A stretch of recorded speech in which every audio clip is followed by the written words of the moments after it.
अब एक smart trick आपको बताते हैं, एक ऐसा ट्रिक जो पेपर में मेरे भाई बिना क्वेश्चंस को पढ़े ही आपको मदद करेगा सॉल्व करने में। जैसे मेंस का एक क्वेश्चन मेरे सामने यहाँ पर ये आया, और जब ये सवाल आया तो हमने यहाँ देखा कि क्वेश्चन में हमसे क्या पूछा गया। तो क्वेश्चन में कहा गया जी अगर आप इसको देखिए, इसको देखिए, इसको देखिए, मैं बिल्कुल किसी को देखने में इंटरेस्टेड ही नहीं हूँ, मैं तो सिर्फ इतना देख रहा हूँ जी 22 हो गया और जमा 11 हो गया। 22 से 11 कितना होता है, 22 और 11 33, और 33 में से 33 खत्म तो मेरे भाई आ जाएगा 0।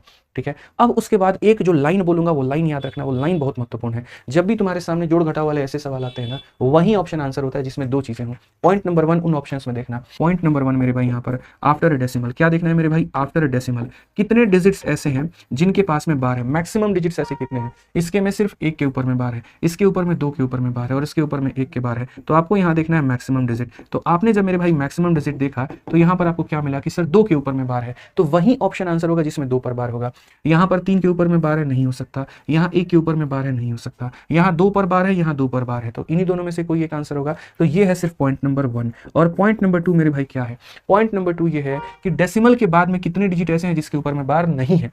मतलब एक ये देखना है कितने के ऊपर में बार है, और एक ये देखना है कितने के ऊपर में बार नहीं है। तो मेरे भाई डेसिमल के बाद में 2 डिजिट ऐसे जिसके ऊपर में बार था, और डेसिमल के बाद में 1 डिजिट देखो यहाँ पर ऐसा जिसके ऊपर में बार नहीं है। तो करेक्ट आंसर वो होगा जिसमें डेसिमल के बाद में 2 अंकों पर बार होगा और 1 पर बार नहीं होगा, ऑप्शन नंबर सी। ये इसीलिए नहीं होगा क्योंकि डेसिमल के बाद 2 अंकों पर बार है, लेकिन मुझे एक और वो भी संख्या चाहिए जिसमें डेसिमल के बाद 1 के ऊपर में बार ना हो। मतलब